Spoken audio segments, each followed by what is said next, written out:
Good evening, and welcome to the People Zoom Readers Theater's performance and discussion on anti-Semitism. When this Readers Theater originated in person at Drexel University in 2014, our first script focused on racism, anti-Semitism, and homophobia. But it's with much regret that we now realize these plagues on our democracy are increasing at an alarming rate. Thus, we believe each of these types of prejudice and others deserve a separate performance event. And tonight, we're focusing on anti-Semitism. As you're watching our performance, you will see that our Readers Theater has actually been practicing what we are preaching, which includes colorblind casting. We're demonstrating that it's completely possible and beneficial for people of different backgrounds and experiences to stand up together to fight prejudice of every kind.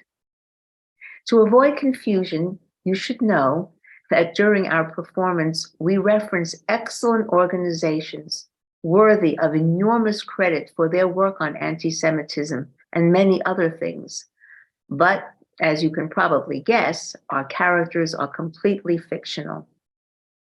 Finally, we hope you appreciate what you see and hear tonight, and that you'll share your thoughts and your experiences in our follow-up discussion. And now, let's begin.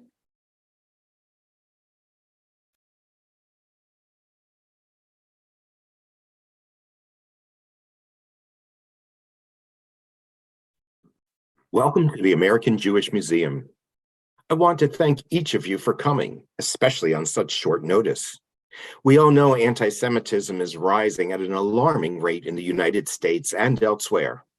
So, good people, we are here today because my associates Ori Weiner and Tony Sachs and I want to create a documentary that can enlighten the public about the origin of this terrible form of hate. We think by providing a brief history of the causes and consequences of anti-Semitism and misunderstandings associated with Jews, people will unambiguously reject the cruel and destructive conspiracies and stereotypes they encounter about Jews. We want to be careful that we don't offend anybody. We believe that nobody is accountable for the actions of others in the past. But knowing about the mistakes of the past can help us forge a more harmonious future.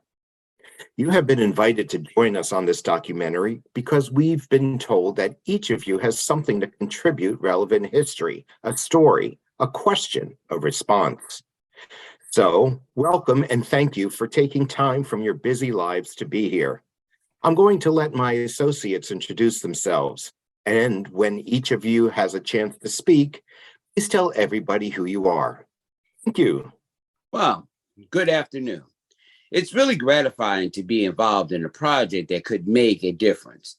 I'm on the board of the Jewish Federation, a very welcoming organization. I don't know if what we produce here together will change any minds or answer all the questions, but I feel energized knowing we are doing something that could make a difference. A special thank you for all of you who came here today. Thank you, Stephen and Tony, for involving me. As a daughter of Holocaust survivors, I'm particularly upset about the Holocaust deniers and the other conspiracies and myths that have been referenced by all sorts of people. You see, my father and mother each lost their spouses and other members of their family in concentration camps. They met when they were searching for their loved ones. When it was apparent that they were orphans, sole survivors, they developed an attachment that led to their marriage. It saddens me beyond words that today, too many people, less than 50% of Americans, even know the facts about the Holocaust and the establishment of Israel and what it represents, and thus use Israel as an excuse for harassment of Jewish Americans, particularly those on college campuses. I'm on the board of the International Fellowship of Christians and Jews. There is so much to cover. The question is, where do we begin? I would suggest from the beginning. Hello, everyone. I'm Rabbi Goldstein, and I'm currently working with Hillel, the largest Jewish campus organization. I recently retired from my synagogue, where I was religious leader for 30 years. But I couldn't enjoy my retirement while witnessing frightening acts of anti-Semitism, especially those on college campuses. That's why I'm here. I'm grateful that you are here too, Josh, but not surprised. We need you and your organization to help us get beyond this difficult time. Thank you, Rabbi Goldstein. And hello, everybody. I'm Josh Mendelson. The organization that Rabbi Goldstein is referring to is the ADL, the Anti-Defamation League. It's an international Jewish organization that specializes in civil rights laws. I think we should start off with a definition of anti-Semitism. We hear the term used frequently, and I question how many people actually know what it is. So here's a definition that I think we can all agree on. Anti-Semitism refers to prejudice and/or discrimination against Jews and individuals as a group. Anti-Semitism is based on stereotypes and myths that target Jews as people, their religious practices and beliefs, and the Jewish state of Israel. Okay, thank you. By the way, if you haven't already guessed, we're recording everything we say today. Our fabulous editor, Mandy Mulgrave, will cut and splice the best of what we get and put it all together. Of course, before we share it with the world, you will all have a chance to watch it and share your thoughts. I'll let you know when this will happen. Now, Josh, can you tell us a little bit about the origin of anti-Semitism? You know, when and how it all began. Well, in biblical times, Jews were persecuted because they refused to worship idols. Later, they were persecuted because they refused to accept Jesus as the Messiah. You might find it interesting that during the first 100 years after the crucifixion of Jesus, which was ordered by the Roman governor of Judea, Pontius Pilate, Judaism and Christianity coexisted. But with the conversion of the Roman empires, Christianity became the sole established religion to the Roman Empire, and Jews who refused to accept Jesus as the Messiah were viewed as a threat to the Roman rulers and to Christianity. In order to undermine the credibility of Jews, they were blamed for the death of Christ. They were forbidden to marry Christians, forbidden from holding positions in government, and officially ostracized. Really crazy myths was spread about them. Now, here's a question for our college students who are with us today. Have you ever heard anybody talk about Jews having horns? Yes, I have. I'm Stephanie Farber, a college student at Drexel University. And when somebody asked me about my horns, I just thought he was being nasty. I didn't know what to say. I really didn't get it. Well, here's a little background.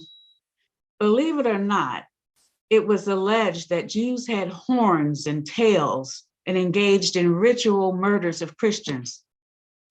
Ridiculous, right? Because of the crazy myth. Whenever there were problems in the country or the city, Jews have been the very convenient scapegoat. And here is another myth we frequently hear. Jews are accused of using the blood of Christian boys to make Passover matzah and for desecrating sacramental wafers. Well, okay. That's a lot of important information that shows where a lot of the myths come from that people are still using to demonize Jews today. Now the question is, how much more history should we include? Good afternoon. I am Carl Rowan, a cultural historian, and I think we should include the fact that as outsiders, the Jews were denied citizenship and their rights as citizens in different places and different times for over 2,000 years. They were also prevented from holding positions in the government and military and excluded from the membership in organizations and respectable professions. This forced Jews to make a living through money lending, trade, and commerce. I think it's important to mention how unwelcome Jews were in the United States from the very beginning. I recall when I was in school, I was taught that the first group of people, the Puritans, came to America in search of religious freedom. Sound familiar? Much later, I learned they came to America to find religious freedom, but only for themselves. True. Though President George Washington said that the principle of religious freedom was guaranteed in the First Amendment to the US Constitution, Jews were publicly denied worship unless they embraced Christianity and the church. It wasn't until synagogues began to spring up that Judaism was quietly tolerated, but not accepted. Even during the Civil War, it was no picnic. Soldiers on both sides made it rough for the Jewish soldiers. When Eastern European Jews arrived in the United States, they were met with fear and resentment for their mannerisms, customs, and way of life. They were even penalized for their obvious drive to succeed in America. And as usual, when there were economic downturns, conspiracy theories about Jews surfaced. Enough history? Hello, I'm Hannah Jansky, a Jewish studies professor, and I think it's important to note that there are many more examples that demonstrate the existence of anti-Semitism throughout the history of the United States, even after 1965, when Pope Benedict exonerated Jews of allegations that they were responsible for the death of Jesus Christ. I do worry about including too much history. We don't want to put anyone to sleep, but I personally think it's important for people who resent Jews today to understand that it hasn't always been as good for them as it appears to be now. Am I wrong? I'm still awake. I'm Amy Chang, student at a college in the area, and I'm glad to be here. I'm not Jewish, but I've seen how my Jewish friends have been hurt and confused by the behavior of several people on campus. The things they say if they know you are Jewish are really insulting. Lots of name calling. I won't even say it aloud. They drew swastikas on the doors of Jewish dorms. It's so upsetting to see. Clearly, these are anti-Semitic acts. I'm a history major, so I wonder about the term anti-Semitism. When was it first used? Good question, Amy. Anti-Semitism was coined in the 18th century by Wilhelm Marr, a German who categorized Jews as a distinct race inferior to Aryans. Perhaps this will be a good time to hear from Eli Weiser. Are you a magician? I know Eli Weiser died in 2016. Correct. This is one of the reasons why we are here. If you press the purple button on that exhibit near the wall, you are in for a surprise. Okay, here goes. Surely it was hatred of the Jews, anti-Semitism, that set the stage for the Holocaust, the mass slaughter of European civilians during World War II. Good evening. I am Ellie Wiesel, a survivor of the Holocaust. For those of you who are unfamiliar with this time in history, the Holocaust was the systemic, state-sponsored persecution and murder of approximately 6 million Jewish men, women, and children by the Nazi regime and its collaborators. German authorities targeted other groups as well, including gypsies, homosexuals, the disabled, Poles, Russians, communists, socialists, and Jehovah's Witnesses. By the end of World War II, in 1945, the death camp system stretched from France and the Netherlands in the West to Estonia, Lithuania, and Poland in the East. What I can't understand is how Hitler was able to get all the people in Germany to support his horrible plan. Well, according to the US Holocaust Museum Encyclopedia, He did it by pressuring the people to conform and by threatening them with severe punishment if they didn't support all efforts to persecute the Jews. But to be completely honest, it was also greed that motivated people. Many found ways to take over the businesses and properties vacated by the Jews when they were forced to leave. Sadly, there were witnesses on the sidelines who cheered on the active participants in persecutions and the violence. But most, however, they just remained silent. I think now would be a good time to hear Otto Frank's story. Jack, would you press the green button? For a while, I thought my family and I would escape the Holocaust, but we weren't that lucky. I am Otto Frank. You probably never heard of me, but there is a good chance you've heard of my 13-year-old daughter, Anne Frank, and the diary she wrote. We lived in Amsterdam, Holland. To avoid being picked up by the Nazis when they invaded Amsterdam, my family and I went into hiding in a part of my office building that was walled off and hidden by a swinging bookcase. For 2 years, we lived in secret with 7 other people. When we were discovered, we were arrested and sent to concentration camps. My dear daughters, Anne and her sister, Margot, and my wife, Edith, all died in the concentration camp in 1945. I was lucky. I was freed by the Russians in 1945. Thankfully, our kind neighbor found Anne's diary and kept it safe. You can't imagine how I felt when our neighbor placed it in my hands. It was all that I had left of my daughter, my family. You may know our story as The Diary of Anne Frank, which was published in 1947. I've been told it is the most well-known personal memoir of the Holocaust. In fact, it's been translated into 70 languages. I became interested in Jewish studies probably because of the years I spent in Amsterdam. I became obsessed with the story of Anne Frank. I read her book a few times as a young girl and wept. When I saw the movie, I cried my heart out. My parents were actually concerned about my health. You see, I just couldn't understand how this could happen to her. And for a long time, I believed it could happen to me. Hannah, as I'm sure you know, it's not so hard to understand the enduring appeal of Anne's diary and the effect it had on you. Anne is somebody with whom all young people can identify.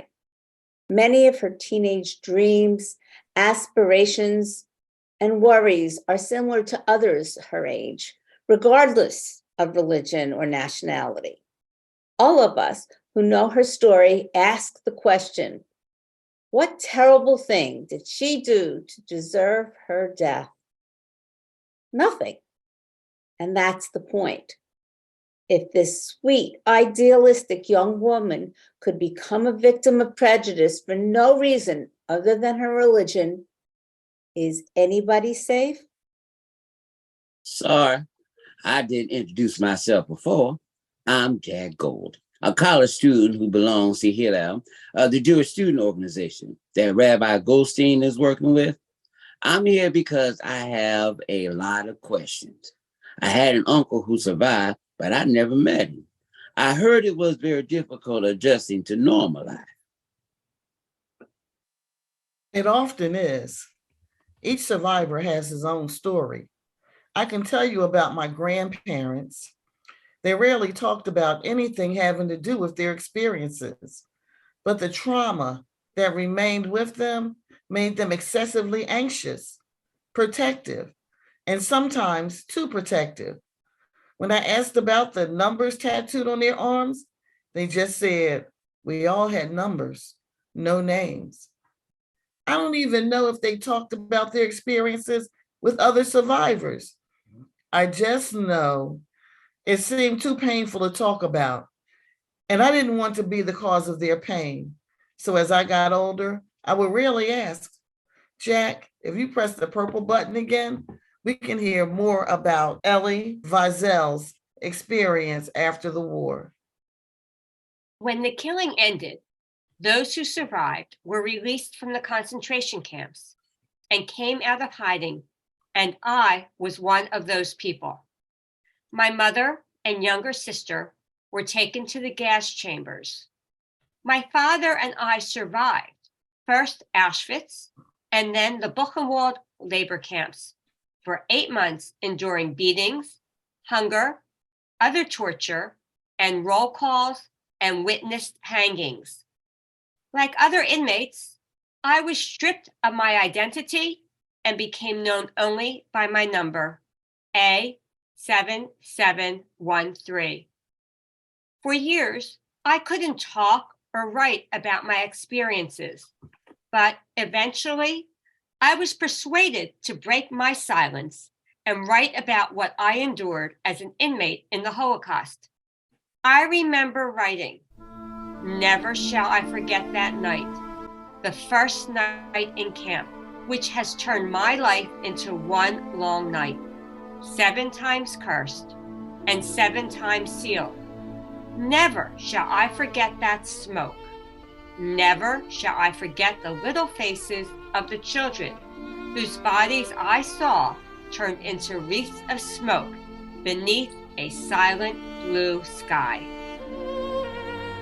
Despite all the horrific things Elie Wiesel endured, he found a way to cope with his memories and turn his anger into something positive. He used his personal experience of the Holocaust and his talents as an author, teacher, and storyteller to work on behalf of oppressed people and defend human rights and peace throughout the world.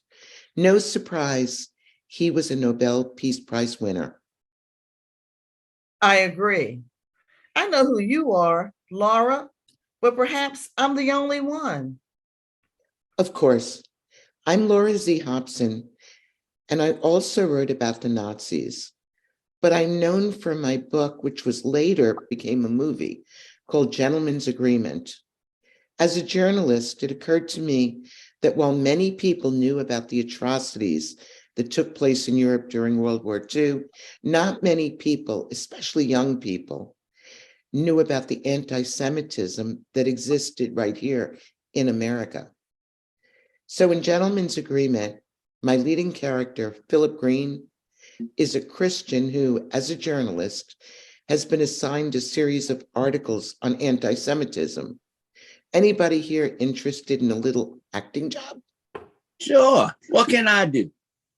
Well, you can read Philip's monologue. We can learn a lot by hearing what he learned from his experience, which was pretty typical at the time. Okay, here it goes. I'm Philip Green, the journalist, and it occurred to me that the best way for me to do my research and find out if anti-Semitism was really a problem in the United States here in the 1950s was to pretend to be a Jew. What did I learn from this experience? I learned anti-Semitism was very real and very active, even in places like New York City and in the affluent community of Darien, Connecticut. Acting as a Jew, I discovered how it feels to be a victim of religious intolerance. When I used the Jewish name I chose for myself to register at a hotel, the hotel suddenly ran out of rooms. When I tried to put my Jewish name on my mailbox, the mailman suggested that I omit my last name altogether. When my son Tommy was playing with other children, they called him names and told him that no dirty Jew could play with them. Did those children even know what a Jew was? As it turned out, even the people closest to me, including my fiance, Kathy, disappointed me. To be quite honest, I don't think she was actually anti-Semitic. I think she, like a lot of people, just don't know what to do when she was in a social situation and friends were saying things that were clearly anti-Semitic. Well done, Jack. I hope we can include this in the documentary. Anybody else here in an acting mode? My favorite scene from the movie involves Peter's fiancée, Kathy, who, like a lot of people, didn't know how to handle themselves in a delicate situation. I need somebody to play Kathy and somebody to play Philip's best friend, Dave Goldman, a Jew. I'll play Dave. I'm Tyson Williams, a student too. I'm not Jewish, but I came here to find out what I can do to help. That's great, Tyson. I'll be happy to play Phil's fiance. Thank you, Amy. Action. Dave, I want to ask you something, and I want you to answer me honestly. Go ahead, Kathy. Do you think I'm anti-Semitic? No, Kathy, I don't. Well, Phil does. Does he? You know I'm not anti-Semitic. You're a Jew and you know it. Why can't I make it clear to everyone but Phil? Did you know I was the one who suggested the series he is doing on anti-Semitism? No, I didn't. I hate this thing as much as he does. Why can't he see it? At a dinner at the country club, an old friend, Robert Jenkins, told a horrible joke. I was sick with shame. What kind of joke? I can take curse words. Oh, all right. The joke was about a Jewish businessman, and Robert tried to get laughs with words about Jews that weren't nice. They were insulting. I despised him and everybody else. What did you do when Robert told the joke? What do you mean? I mean, what did you say when he finished? Oh, I want to yell at Robert. I want to leave. I want to say to everyone, why are you telling such a terrible story? Why are you making fun of Jews? And why is everybody laughing at this stupid joke? This is not right. So, what did you do? Well, I just sat there. I felt ashamed. We all just sat there. I felt sick. I wonder if you'd feel so sick now, Kathy, if you had said something. There's a funny kind of pleasure that comes from getting back, telling people who think they are so wonderful, but their words are hurtful, inappropriate, and their behavior makes them look bad. I understand what you're saying, but it's so hard with friends, people you've known for years. Lots of things are hard, Kathy, but if you really believe that prejudice is wrong, you can't just sit there. Behind that joke, there's a lot of hate and intolerance for people who are different. And you don't stop with that joke. If you don't stop with that joke, where do you stop? Is that what you mean? That's right. If you didn't say stop, I don't want to hear such hateful things. Who will speak up?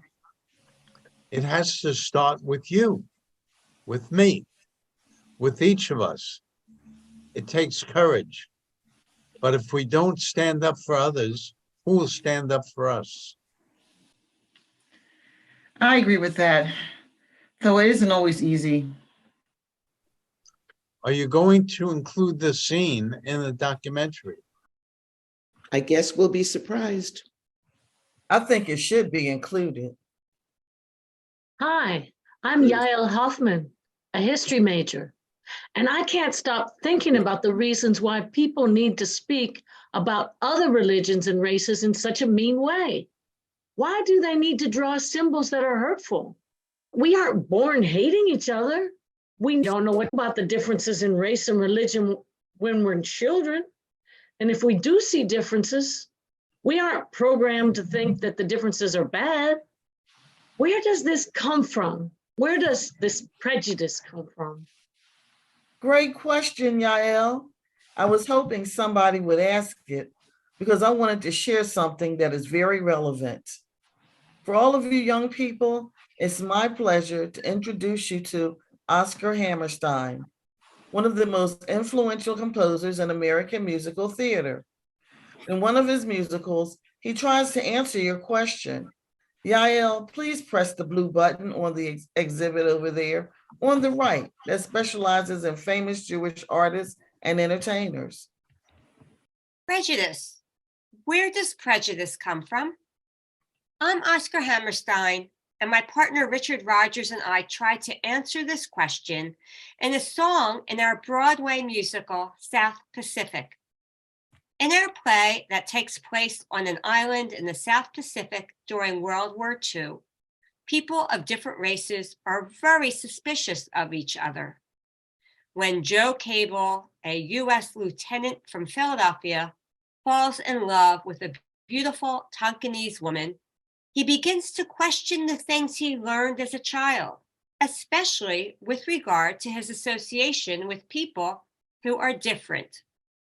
In the song, You've Got to Be Carefully Taught, Joe desperately tries to remind himself why he should reject this Tonkinese woman who only wants to make him happy. I know that song. It has a powerful message. Here's how it goes. You've got to be taught to hate and fear. You've got to be taught from year to year. It's got to be drummed in your dear little ear. You've got to be carefully taught. You've got to be taught to be afraid of people whose eyes are oddly made, of people whose skin is a different shade. You've got to be carefully taught.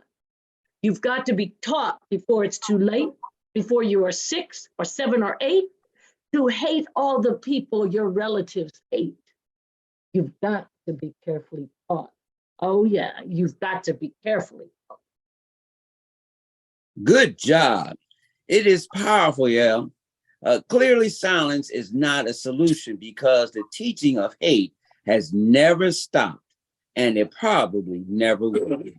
If it's okay with everybody, I would like to share my story now. I think it ties in what we just heard. Please. Hi, I'm Susan Cohen, a former high school and university educator.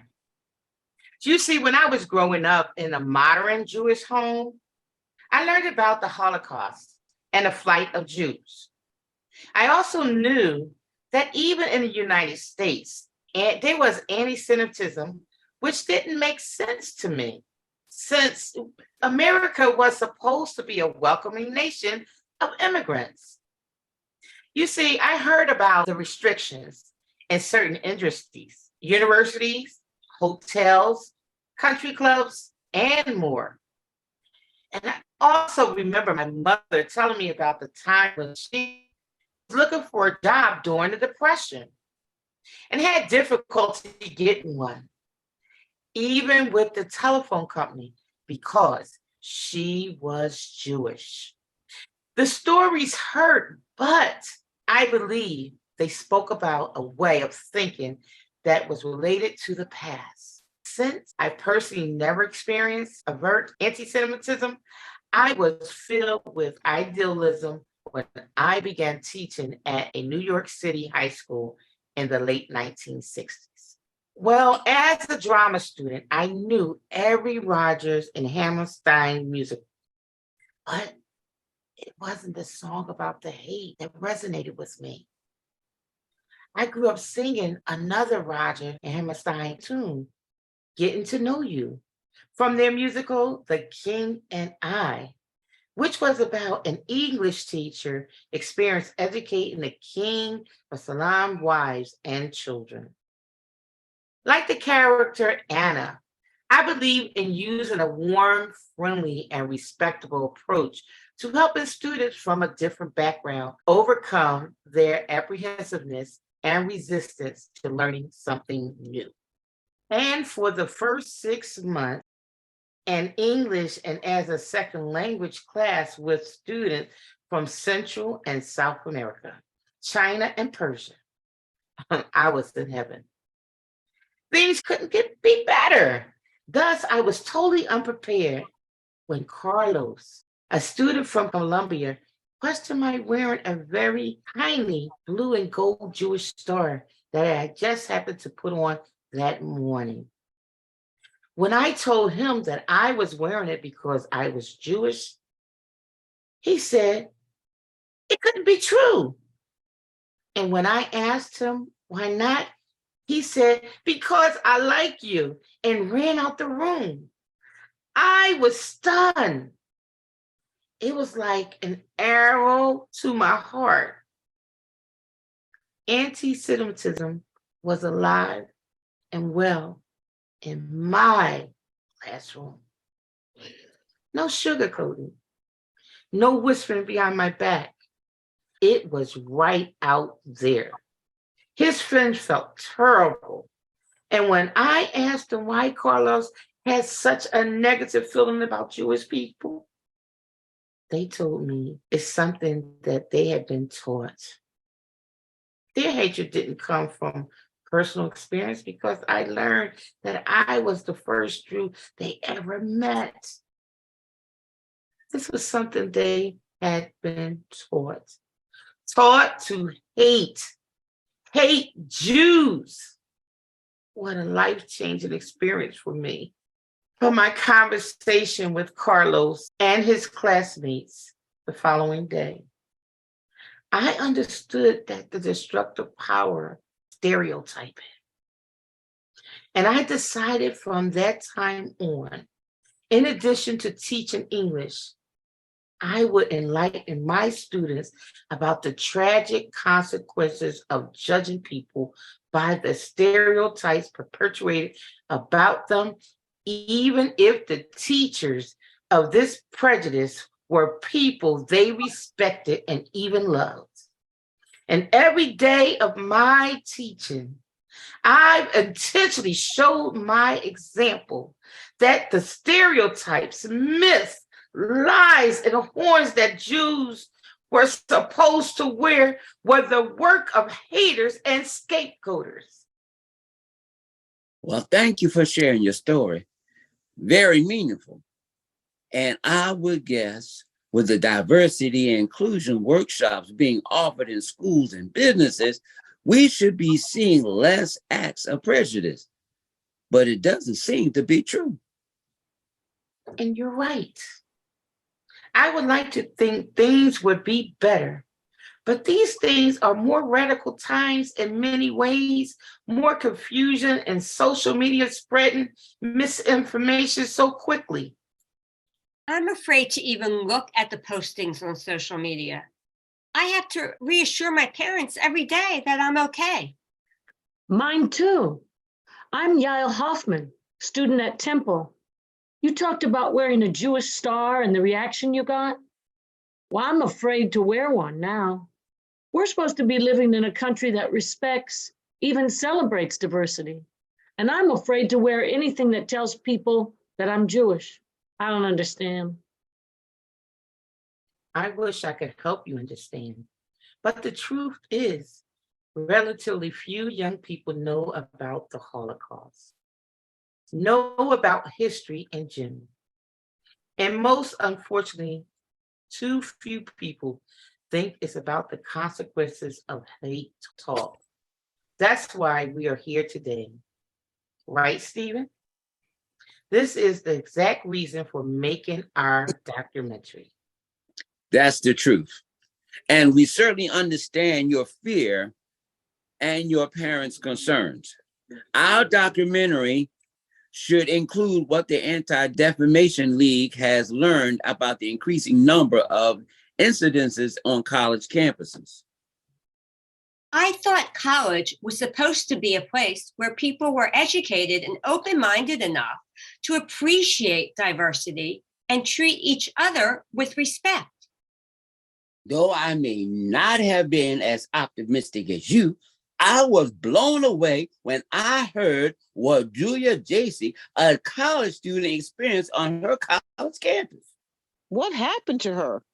Well, Julia is a student at the University of Chicago. And when she overheard a member of her French club talking about Nazis in a way that suggested they were talking about a fraternity party, she got upset.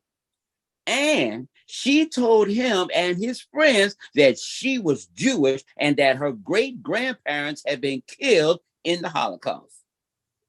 So he apologized, right? No, just the opposite.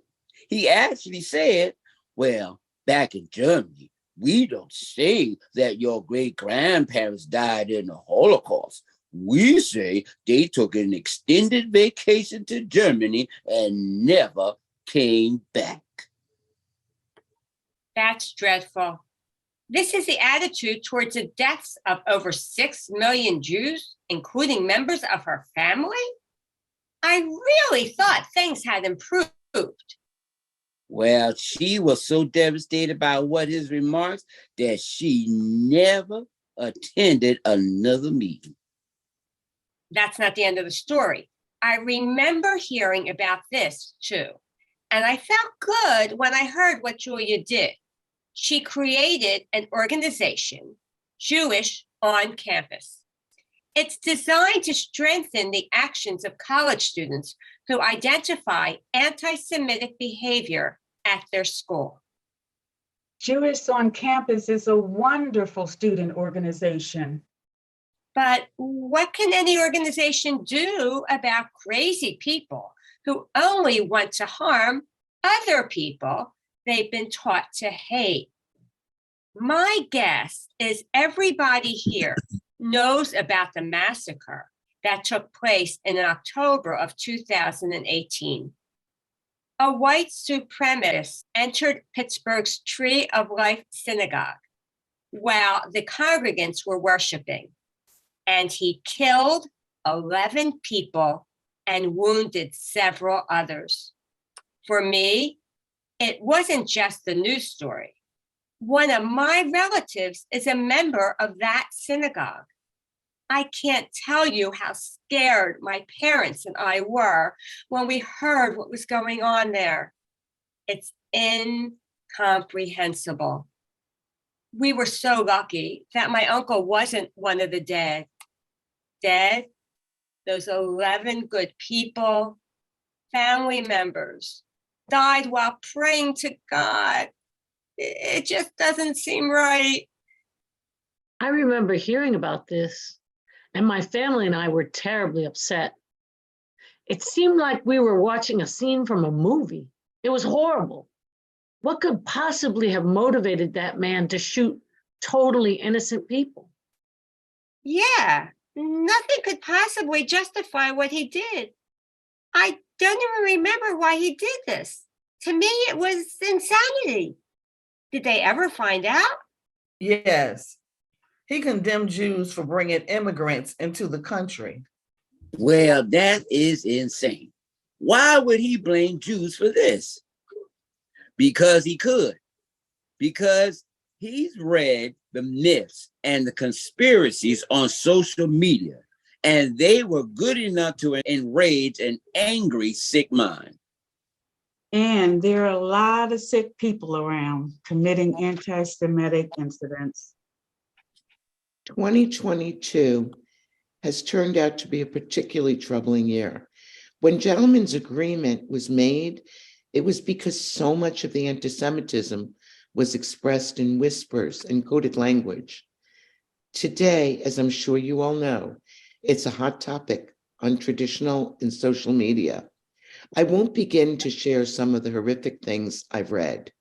It makes me feel sick to my stomach.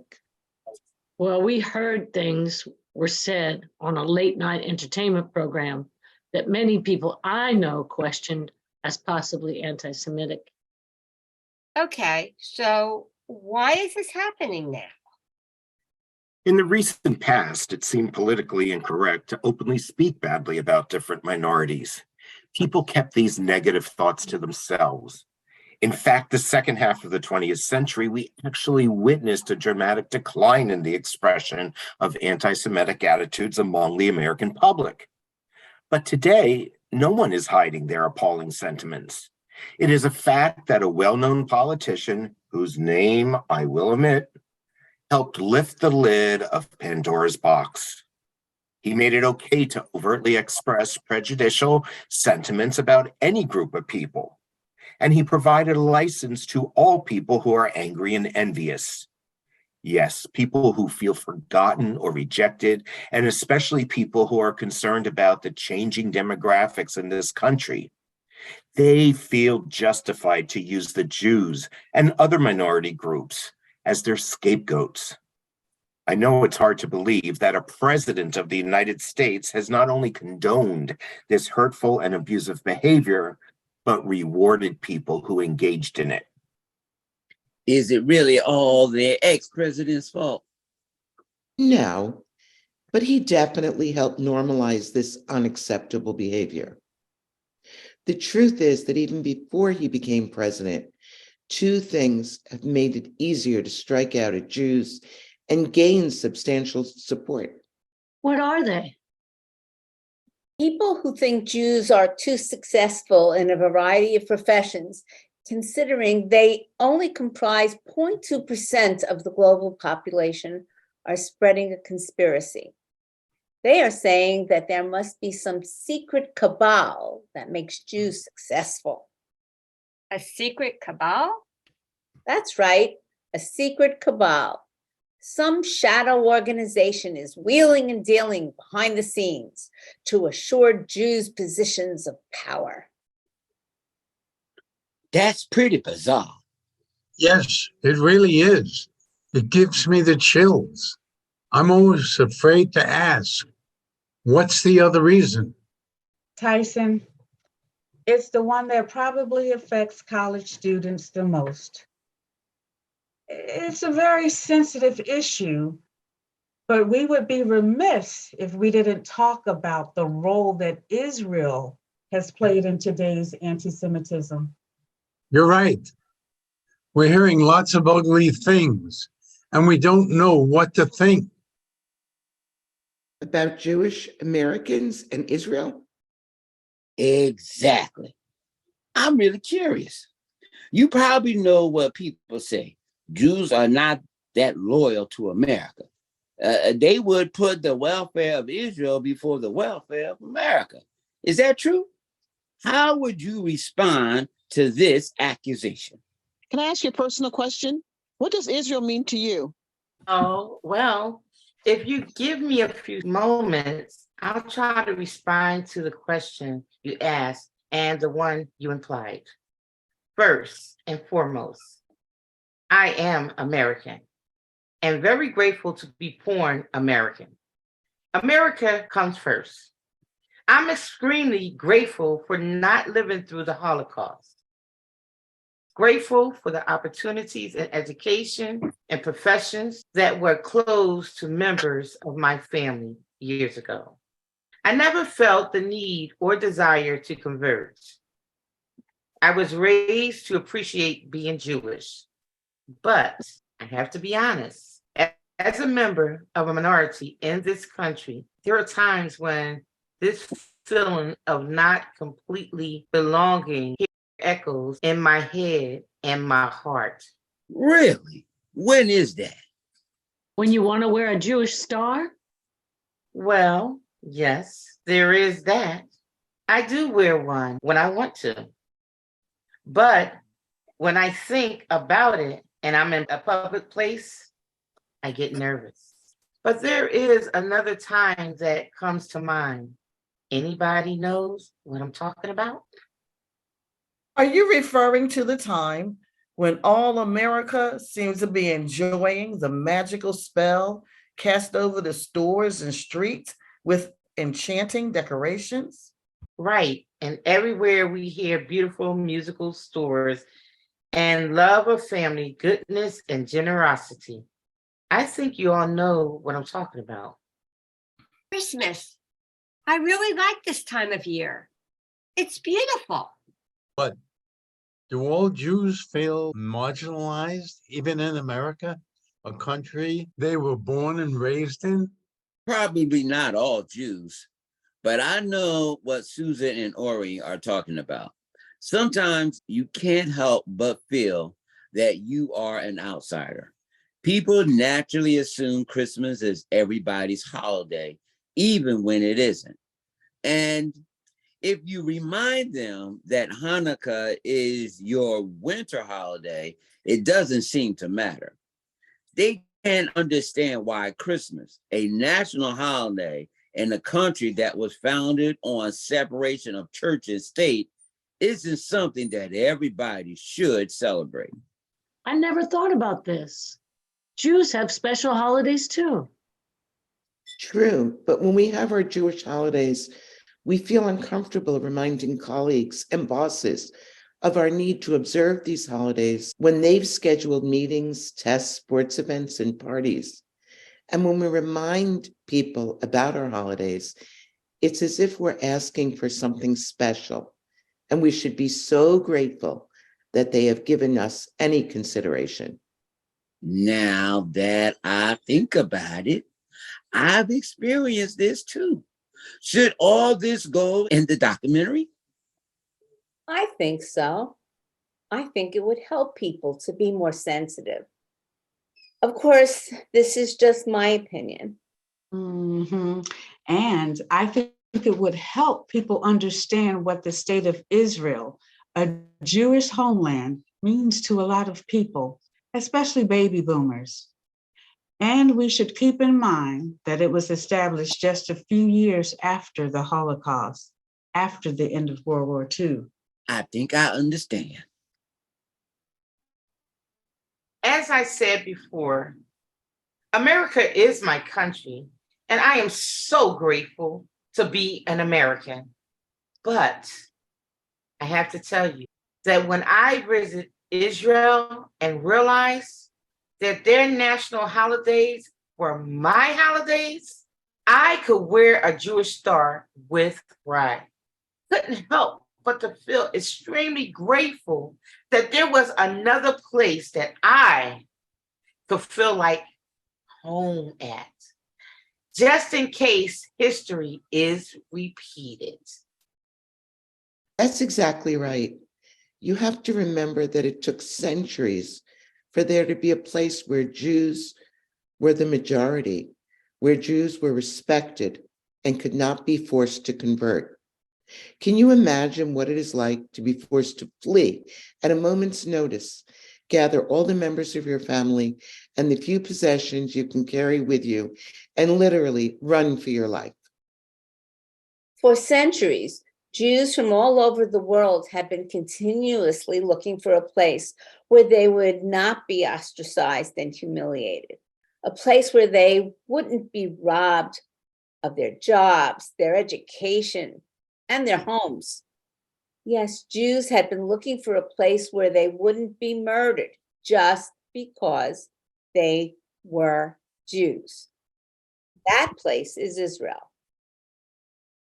It's terribly unfortunate that when Israel was created, when the United Nations approved a plan to partition Palestine into a Jewish and Arab state in 1947, the Arabs rejected it.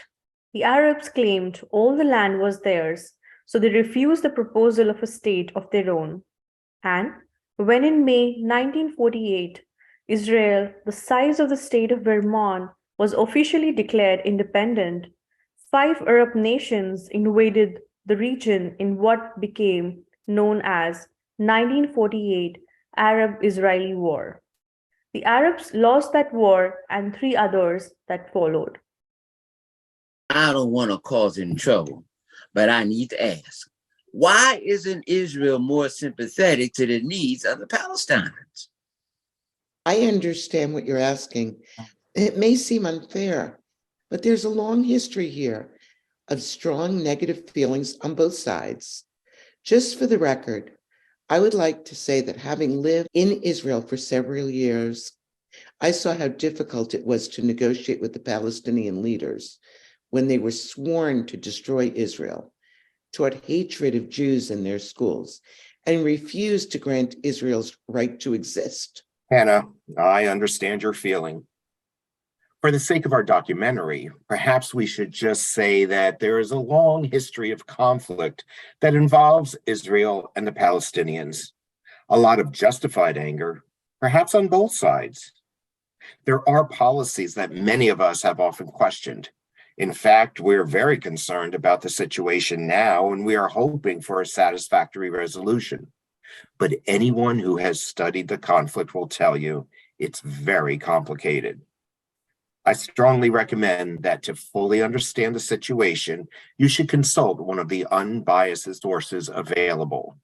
Unfortunately, it's a tragic reality that the conflict with Israel and the Palestinians is a common rationale for anti-Semitism, and Jewish students are often harassed simply because of their association, real or imaginary, with Israel. I agree with everything you said. And before we leave this topic, I think it's worth repeating that using Israel as a rationale for anti-Semitic acts is wrong.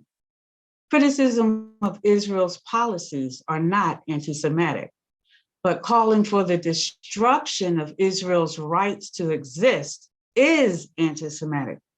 I hope you can see all the differences. Yeah, I can. So what is it that caused a few celebrities and politicians to publicly express anti-Semitism? We know about the white supremacists, but what about successful entertainers and athletes? What's going on with them? Is it the same reason? Oh, you know what? That's hard to say.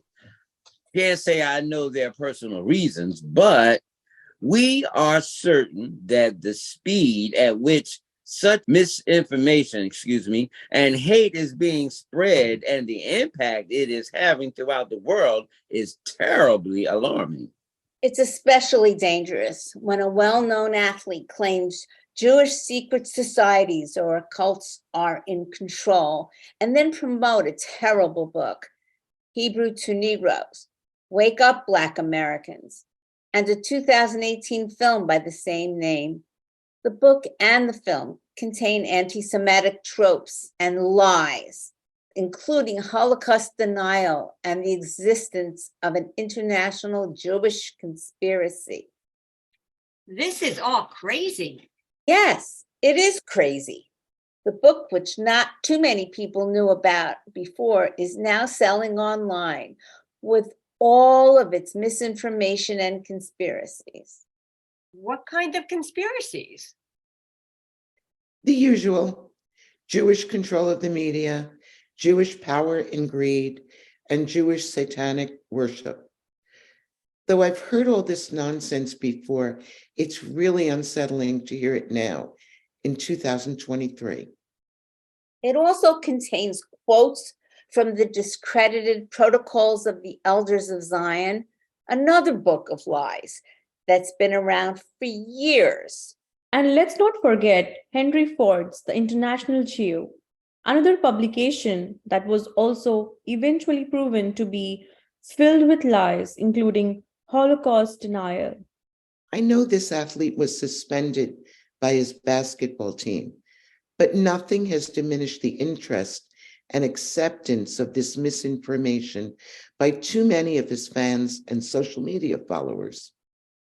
I may not know everything, but I know about the deaths that Hitler caused.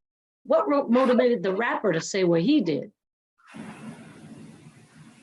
I can't be sure, but frankly speaking, it's unfortunate to see a famous songwriter and designer get caught up with such hateful anti-Semitic comments that includes praise for Hitler.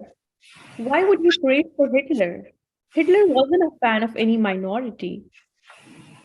So what about the comedian's monologue on a late night variety show? That's in a different category. His brand of humor, well, his comments weren't as overt as the others, but they were clearly targeted. He focused on things Jews themselves may differ on. Still, he referenced stereotypes that often form the basis of anti-Semitic conspiracy theories. Like what? His reference to a lot of Jews in Hollywood running show business. Well, isn't that true? Nobody can deny that there are a lot of Jews in Hollywood, but there is no conspiracy. It would be easy to guess that 20% of studio executives, managers, and talent agents in Hollywood are Jewish. But why should anybody be surprised or call it cabal, a conspiracy? It was well documented that the Jews from Eastern Europe helped invent Hollywood. That's right. Jews were unwelcome in more established American industries in the early part of the 20th century. So, Jews created a new enterprise with no barriers: movies. While the industry has diversified over succeeding generations, there are still many Jews enjoying an industry they helped create. Given all this, it's kind of mind-boggling that the new Hollywood Museum that was recently created to highlight the movie industry originally forgot to focus on the Jewish movie tycoons who created MGM, 20th Century Fox, Warner Brothers, and Paramount. I was surprised when I heard about that. But even sadder is the fact that even though these men like Louis B. Mayer, William Fox, and Samuel Goldwyn, who helped create the movie industry, downplayed their own religion. Perhaps you didn't know, but many felt the need to completely assimilate. Several even converted. Yes, even in America, they didn't feel entirely comfortable to be accepted as themselves, as Jews. Whether they assimilated or converted, it's a fact that Jews made major contributions to American culture. Did you know that most of the famous composers of Broadway and movie musicals were Jewish? It's ironic, as Jewish composers often elevated and celebrated the other more popular religion. Irving Berlin, a Jew by birth, wrote both White Christmas and Easter Parade, which have become much-loved soundtracks for the Christian festivals. He also wrote There's No Business Like Show Business, the anthem for entertainers, a song written for a movie about an Irish family. Berlin also wrote God Bless America, one of America's most popular patriotic songs that nobody would ever associate with a Jew. Well, actually, it's hard to find movies that were specifically about Jews. For those of us who were looking to see ourselves portrayed in movies, there has been very, very few.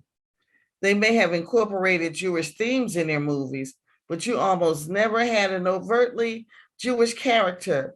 And just about every Jewish actor changed his or her name to an American sounding name.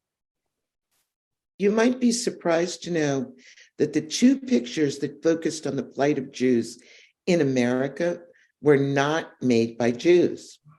The truth is, the Jewish heads of the studios were reluctant to call attention to the problems about Jews in America. They were concerned about the backlash and the criticism for raising the issue. So you can see that these producers didn't all come together to hurt anybody. They themselves were careful about offending the people who were the real pawnbrokers in the United States. And if you ask about the Jews in finance, well, it makes sense. Jews were excluded from most professions and denied the right to own land. They were forced to work as merchants, financiers, moneylenders, and landlords. Jobs that were not considered appropriate for Christians, jobs that required them to do things that people often resent. How many people do you know, like their landlord? Have you ever wondered why there are a number of hospitals with Jewish names? No conspiracy, just antisemitism. It started with the Roosevelt Pledge. When Jews came to America, they had to create their own social network to ensure that they would never become a societal burden. Perhaps this helps explain why Jews appear to be taking care of their own. It's due to habit. For centuries, Jews had to take care of their own because if they didn't, nobody else would, not even doctors or hospitals. I think a major point we should make: most Jews are neither powerhouses in Hollywood nor Wall Street or any other field, and yet they have all been targets of hate for centuries. A question we can ask is, why, if a Jew is successful, regardless of the profession, Is there cause for suspicion? I personally find it curious that when we hear about unusually successful people, wealthy leaders in different professions, people who actually monopolize a field, nobody mentions their religion. Nobody spouts prejudicial comments. Nobody insults them and attributes their success to criminal behavior, greed, or worse, except when it comes to the Jews. The Jews are singled out. So, yes, we do question the expression, the Jews, because you see, we, like the other religions and races, are not a monolith. We have many subgroups within our community. Certainly, there are Jewish people in the news who shame their family and have forgotten their Jewish values of freedom, charity, selflessness, and communal obligation. There are Jews who may take advantage of others, just as there are people of every other religion, race, and nationality who have forgotten the positive values they were taught. These people should be called out and disciplined for their crime, but not their religion. There is no reason to condemn their religion, nor all the members of their religion. I think we all agree that we should stand against double standards. Stand against collective guilt. Stand against spreading lies, myths, conspiracy theories, and hate. And we should certainly stand against teaching our children to hate. Hatred of any kind, prejudice of any kind should be rejected in a respectful way by all decent people whenever and wherever possible. We know that nothing can be gained by bullying, humiliating, and hurting other people. I don't know what else to say. Well, have we left anything out? Is there anyone else wants to include? Yes, I think we should end on an upbeat note. I agree.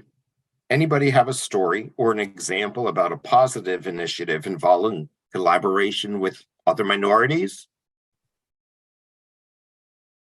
Actually, I know about one that shows the Jewish and Black communities coming together. During the recent December holiday season, there were public events from Los Angeles to New York. The lighting of 8 nights of the Hanukkah menorah were followed immediately by the 7 nights of Kwanzaa and the lighting of the Kinnara. I really like that. There is a connection. I actually have a quote from Michael Eric Dyson, a Black author, professor, and radio host. I was delighted when I read it, so I wrote it down. Give me a second. Here it is. African Americans and Jews are passengers on the same ship, facing the ferocious headwinds of bigotry and hatred. It is time to put aside differences and shift our focus to the shared values that bring all Americans together as God's children. I like that. I also have an example. This one highlights the unity of the Jewish and Asian communities. I guess it's no secret that Jews often frequent Chinese restaurants, and Christmas Day is a particularly popular time for them to visit Chinatown. But on the final night of this past Hanukkah, a group of Jewish faith leaders and community members gathered in Chinatown for another purpose. They came to protest what's called a predatory plan, the new Philadelphia 76ers arena at 10th Market Streets. You can be sure this united front is making a difference. Thank you. I definitely think we can include these examples. I'm thinking of closing the documentary with something that Abraham Lincoln said and a comment on that.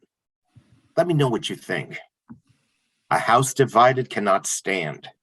Well, for several years, we have been a seriously divided house with ethnic, religious, and racial groups pitted against each other.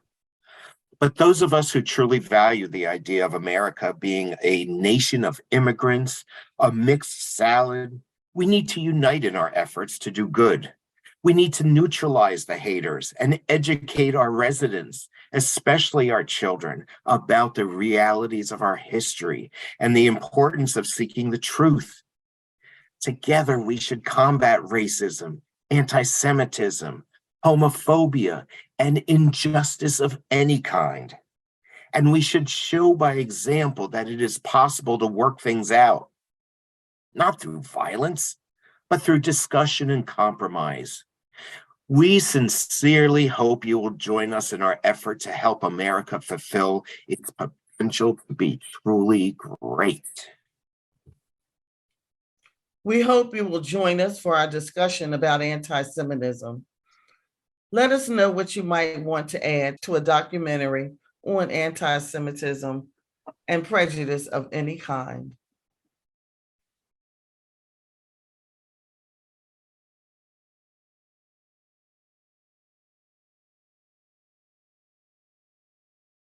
So that's our performance. And now it's time for anybody to share your thoughts, your experiences, anything that you heard that resonated with you that you'd like to focus on.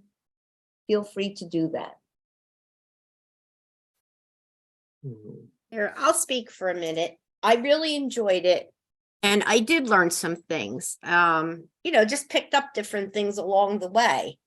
And it's very heavy, but it was very good and very informative. Thank you very much for being here. With Sure. us. Yeah. I don't know what happened at the end. Things seem to fade out. That wasn't in the original. I don't know what happened there. We'll have to check on that. But Alexis, yeah, it's Alexis, you might want to say some of it's true. The scenario about the teacher was actually a true happening about the Jewish star necklace. Yeah, that's my experience. Right. And then I actually spoke as being a Drexel student about the horn. And then it was coincidental. But when I was a Drexel student, I was stopped and asked about Jews having horns.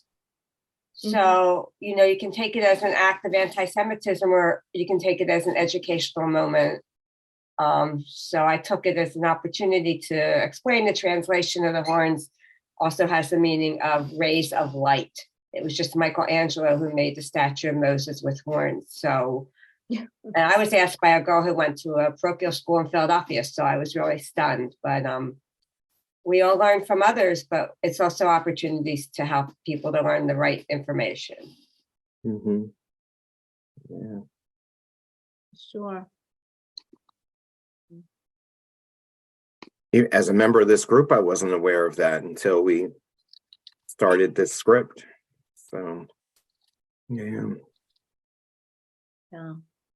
I just, even though this was a specific focus tonight, I just can't help but keep thinking of all the news in Florida and, DeSantis banning that. I guess you've heard this, all offices of inclusion and diversity in all the public colleges and universities in Florida.